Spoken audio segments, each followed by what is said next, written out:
तो दोस्तों एक बार फिर से आपका स्वागत है हमारे चैनल पर। और आज हम बात करेंगे 9 जुलाई दिन गुरुवार की ताज़ा और बड़ी खबरों के बारे में, जिसमें हम बात करेंगे सीबीएसई के सिलेबस के बारे में। एक बड़ा अपडेट आ रहा है, तो वही बात करेंगे BS4 वाहनों की रजिस्ट्रेशन अब नहीं होगी। तो वही केंद्रीय कैबिनेट की बैठक हुई थी, उन्होंने उज्ज्वला गैस योजना को फ्री सिलेंडर देने का प्रस्ताव दिया है। और वही पटना में एक बार फिर से लॉकडाउन लगा दिया गया है, इसके बारे में एक बड़ी अपडेट सामने आ रही है। तो वही कोरोना वैक्सीन के बारे में हम आपको सारी जानकारी देंगे। तो इसके साथ ही हम आपको मौसम की भी सारी जानकारी देंगे, इसलिए हमारे साथ जुड़े रहिए और वीडियो को बिल्कुल भी स्किप मत कीजिएगा और हमारे चैनल को सब्सक्राइब कीजिएगा और हमारी वीडियो को एक लाइक ज़रूर कर देना। आपका बहुत ही धन्यवाद हो गया। तो बात करते हैं आज की पहली बड़ी खबर की। BS4 वाहनों पर सुप्रीम कोर्ट का बड़ा फैसला। 31 मार्च के बाद बिके वाहन का रजिस्ट्रेशन नहीं होगा। जी हां दोस्तों, आज की सबसे बड़ी खबर, सुप्रीम कोर्ट का बड़ा फैसला सुनाते हुए BS4 वाहनों पर दिए अपने 27 मार्च 2020 के आदेश को वापस ले लिया है। तो अब 31 मार्च के बाद बिके BS4 वाहनों का रजिस्ट्रेशन नहीं होगा। तो वही BS4 वाहनों की बिक्री और रजिस्ट्रेशन की इजाज़त की सुनवाई के दौरान सुप्रीम कोर्ट ने federation of automobile dealer association को फटकार लगाई है कि कोर्ट ने कहा है कि देश में एक तय संख्या में वाहनों को बेचने की अनुमति दे दी गई है। तो बात करते हैं अगली बड़ी खबर की। कोरोना संकट में कर्मचारियों को राहत, तो ये सेक्टर कर रहे हैं इंक्रीजमेंट देने की तैयारी। जी हाँ दोस्तों, कोरोना की वजह से इस बार बहुत सारी कंपनियों को भारी नुकसान उठाना पड़ रहा है। तो इसी वजह से इस बार लगभग सभी कंपनियों ने अपने कर्मचारियों का अप्रूवल रोक दिया है। तो वही कई कंपनियों ने कर्मचारियों की सैलरी में कटौती कर दी है, तो कई ने तो उन्हें नौकरी से ही निकाल दिया है। लेकिन अब धीरे धीरे माहौल बदल रहा है, तो कुछ बैंकों और ऑटो इंडस्ट्रीज की कंपनियों ने अपने कर्मचारियों को प्रोत्साहित करने के लिए इंक्रीजमेंट करना शुरू कर दिया है। तो बात करते हैं अगली बड़ी खबर की। CBSE ने सिलेबस में हमेशा के लिए हटा दिए नागरिकता, धर्मनिरपेक्षता जैसे महत्वपूर्ण सब्जेक्ट। जानिए और भी बहुत कुछ। जी हाँ दोस्तों, देश दुनिया में फैली महामारी कोरोना वायरस से हर वर्ग के लोग प्रभावित हुए हैं। तो कोरोना वायरस से न सिर्फ जान माल का नुकसान हो रहा है, तो बल्कि इससे बच्चों की पढ़ाई पर भी असर पड़ रहा है। तो भारत में मार्च के महीने से ही स्कूल कॉलेजों की अनिश्चितकाल तक के लिए बंद कर दिए गए थे और कई ज़रूरी परीक्षाओं को भी स्थगित करना पड़ा था। तो हालांकि अब देश में अनलॉक की प्रक्रिया शुरू हो गई। ऐसे में उम्मीद है कि स्कूल जल्द खुल जाएंगे। तो वही CBSE की कक्षा 9वीं से 12वीं तक के छात्रों को नहीं पढ़ने होंगे ये विषय। जी हाँ दोस्तों, इस बीच महामारी के दौर में बच्चों पर से पढ़ाई का बोझ हल्का करने के लिए मंगलवार को केंद्र सरकार ने बड़ा फैसला लेते हुए केंद्रीय माध्यमिक शिक्षा बोर्ड CBSE ने कक्षा 9वीं से 12वीं तक के छात्रों का सिलेबस 30% कम कर दिया है। तो इस दौरान बच्चों को स्कूल में सिर्फ जरूरी विषयों का ही अध्ययन करना होगा। तो केंद्र के निर्देश के बाद CBSE ने पाठ्यक्रम में लोकतांत्रिक अधिकार, फूड सिक्योरिटी, संघवाद, नागरिकता और निरपेक्षतावाद जैसे अहम चैप्टर हटा दिए हैं। अगली बड़ी खबर के लॉकडाउन से स्कूल बंद, लाखों लोगों के सामने रोटी का संकट। तो लॉकडाउन के कारण स्कूल बंद पड़े हैं, तो इसके कारण अध्यापक से लेकर अन्य स्टाफ तक लाखों लोगों पर बेरोजगारी की मार पड़ रही है। तो 40 साल की परमजीत कौर से कुदरत ने पहले ही पति का साया छीन लिया था। तो अब कोरोना वायरस के कारण उत्पन्न हुए संकट में नौकरी भी चली गई। तो परमजीत कौर मोहाली के एक स्कूल में बस अटेंडेंट के तौर पर काम करती थी। तो उन्होंने बताया कि लॉकडाउन से पहले उनको हर महीने 7,000 रुपये वेतन मिलता था, लेकिन अब पिछले 3 महीने से 1 रुपया भी नहीं मिला है। तो घर में रोटी का संकट है, तो वही बच्चों को अभी स्कूल से निकालने की नौबत आ गई है। तो उन्होंने बताया कि उनके 2 बच्चे हैं, तो बड़ा बेटा 10वीं कक्षा में पढ़ता है, तो वही छोटा बेटा कक्षा 2 की छात्रा है। तो स्कूल की ओर से लगातार फीस की मांग की जा रही है और परमजीत का कहना है कि पिछले 3 महीनों के दौरान उन्हें ना तो स्कूल की ओर से कोई मदद मिली और ना ही बस मालिक की ओर से। तो इस दौरान कुछ सामाजिक संगठनों की ओर से 1-2 बार राशन जरूर मिला, लेकिन फिर भी वह पेट की आग बुझाने के लिए 7,000 रुपये कर्ज ले चुकी है। तो परमजीत ने कहा कि अगर स्कूल नहीं खुला तो बच्चों की पढ़ाई छुड़वाने की नौबत आ सकती है। तो बात करते हैं अगली बड़ी खबर की कैबिनेट की बैठक खत्म, उज्ज्वला लाभार्थियों को फ्री एलपीजी सिलेंडर समेत इन 3 प्रस्तावों पर लगी मोहर।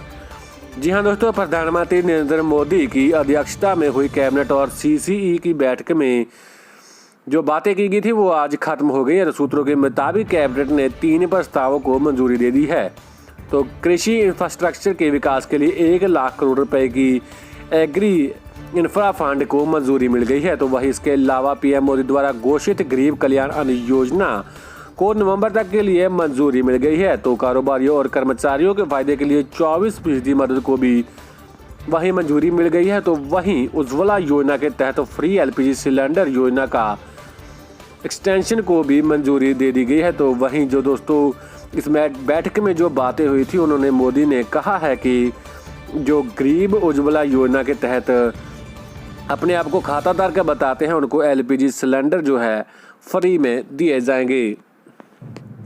अगली बड़ी खबर के पटना में एक बार फिर से 7 दिनों के लिए पूरा लॉकडाउन। तो सचिवालय में भी लोगों की एंट्री बंद। जी हां दोस्तों, बिहार में कोरोना संक्रमण के लिए मामले में काफ़ी तेजी से वृद्धि हो रही है। तो कोरोना संक्रमितों की बढ़ती संख्या को देखते हुए नीतीश कुमार सरकार के हाथ पांव फूलने लगे हैं। तो कल अकेले पटना शहर में 235 कोरोना संक्रमण के मामले सामने आए थे। इसके बाद पटना में अगले 7 दिनों के लिए पूर्ण लॉकडाउन की घोषणा की गई है। तो पटना जिला क्षेत्र में 10 जुलाई से 16 जुलाई तक पूर्ण लॉकडाउन के आदेश दिए गए हैं। तो इस दौरान प्रशासन बेहद सख्ती से नियमों का पालन करवाएगी। तो बता दें कि पटना के में दिन प्रतिदिन कोरोना संक्रमित की संख्या बढ़ती ही जा रही है। तो ऐसे में न सिर्फ अस्पताल में मरीजों की भर्ती के लिए बेड की आने वाले समय में कमी हो सकती है, बल्कि यदि संक्रमण के मामले विस्फोटक हुए तो डॉक्टर एवं मेडिकल स्टाफ की भी कमी हो सकती है। तो अगली बड़ी खबर कि कोरोना वैक्सीन बनाने में ये 3 देश सबसे आगे, भारत भी है शामिल। भारत के लिए एक अच्छी खुशखबरी है कि चीन के वुहान से चले वैश्विक महामारी कोरोना वायरस यानी कोविड-19 संक्रमण से दुनिया भर के 200 से ज़्यादा देशों में हाहाकार मच गया है। तो ये लगातार विकराल रूप लेता जा रहा है। तो दुनिया भर में अब तक 1 करोड़ 18 लाख से ज़्यादा लोग इस जानलेवा विषाणु की चपेट में आ चुके हैं। तो दुनिया के लिए सबसे चिंता की बात ये है कि अब तक कोरोना वायरस से लड़ने के लिए कोई वैक्सीन या फिर दवाई नहीं खोजी जा चुकी है। हालांकि दुनिया भर डॉक्टर और वैज्ञानिक इसकी खोज में जुटे हुए हैं। दुनिया में इस वायरस के रोकथाम के लिए कई देशों में वैक्सीन को तैयार करने के लिए रिसर्च जारी है। तो आंकड़े के मुताबिक इस वक्त दुनिया भर में 130 से ज़्यादा जगहों पर कोरोना वैक्सीन पर शोध जारी है। तो कई जगहों पर यह वैक्सीन लैब से निकलकर ह्यूमन ट्रायल तक पहुंच गया है। तो लेकिन अब तक बाजार में कोई वैक्सीन नहीं उतर पाया है। तो वर्ल्ड हेल्थ ऑर्गेनाइजेशन के मुताबिक कोरोना वायरस के लिए बन रही 13 वैक्सीन क्लिनिकल एवोल्यूशन की स्टेज में है। तो वही जो भारत इनमें है वो 3रे नंबर पर आ रहा है। तो बात करते हैं अगली बड़ी खबर की भारतीय रेलवे का बड़ा कदम, ट्रेनों के परिचालन में की गई कमी, इन राज्यों को सबसे ज्यादा नुकसान। देश भर में कोरोना वायरस के मामले में लगातार तेजी को देखते हुए पश्चिम बंगाल सरकार ने भारतीय रेलवे एवं केंद्र सरकार से अनुरोध किया था कि भारतीय रेलवे की कुछ विशेष ट्रेनों के संचालन में कमी की जाए। इस बाबत भारतीय रेलवे ने ट्रेनों के संचालन को कम करने का निर्णय लिया था। तो अब पश्चिम बंगाल के लिए जाने वाली स्पेशल ट्रेनों की आवृत्तियों को कम कर दिया गया है। तो इन स्पेशल ट्रेनों में ट्रेन नंबर 02303, 01304 हावड़ा नई Delhi special via Patna, train number 2381, 2382 Howrah नई Delhi Howrah special via Dhanbad, train number 2834, 2833 Howrah Ahmedabad, train number 2810, 2809 Howrah Mumbai CSMT special ट्रेनें शामिल की गई है। तो बात करते हैं अगली बड़ी खबर की हरियाणा पंजाब में मौसम ने ली करवट, जमकर बरसे बादल। सावन की शुरुआत होते ही हरियाणा पंजाब सूबे में मौसम का मिजाज बदल गया है। तो पिछले 2 दिनों से रुक रुक कर हल्की बारिश जारी थी। तो मंगलवार रात्रि एवं बुधवार सुबह जमजम बारिश हुई। बारिश से तापमान में गिरावट आई तो लोगों को गर्मी एवं उमस से राहत भी मिली। तो पिछले 2 दिनों से हरियाणा एवं पंजाब में बारिश जारी है। तो बारिश से निचले इलाकों से जल भराव हो गया है, तो कई जगह तेज आंधी के चलते पेड़ बिजली के खंभे टूट गए, जिससे जनजीवन प्रभावित हुआ। तो कई जगहों और वाहनों का लंबा समय जाम लग गया। हालांकि पंजाब में 1 जून से 6 जुलाई तक सामान्य से 6% बारिश कम हुई है। तो यही नहीं, हरियाणा में भी पिछले 8 वर्षों में सामान्य से कम बारिश हुई है। अगली बड़ी खबर की कंट्री ऑफ ओरिजिन को लेकर ई कॉमर्स कंपनियों को राहत 1 अगस्त से लागू होगा ये नियम। कंट्री ऑफ ओरिजिन को लेकर सरकार ने ई कॉमर्स कंपनियों को बड़ी राहत दी है। सरकार ने ई कॉमर्स कंपनियों को अपने हर प्रोडक्ट पर कंट्री ऑफ ओरिजिन बताने की नई लिस्टिंग को लिए डेडलाइन 1 अगस्त तक तय किया है, लेकिन पोर्टल पर मौजूद प्रोडक्ट्स के लिए डेडलाइन तय नहीं हो सका। हल्के डिपगोई ने आज की बैठक में सितंबर के अंत तक नियम पूरी तरह से लागू करने की मंशा जाहिर की है। तो आज की लास्ट खबर है कि WHO से अलग हुआ अमेरिका। ट्रंप सरकार ने भेजी आधिकारिक चिट्ठी। आज की सबसे बड़ी खबर, अमेरिका अब विश्व सेहत संगठन का सदस्य नहीं रहा। जी हां दोस्तों, डोनाल्ड ट्रंप सरकार ने WHO को इस बाबत अपना फैसला भेज दिया है। तो यह WHO और अन्य देशों के लिए जबरदस्त झटका हो सकता है। तो बताते चले कि ट्रंप सरकार ने कोरोना वायरस मामले में आरोप लगाया था कि WHO चीन के अधीन काम कर रहा है। तो साथ ही अप्रैल महीने से अमेरिकी सरकार ने WHO को फंडिंग देना भी बंद कर दिया था।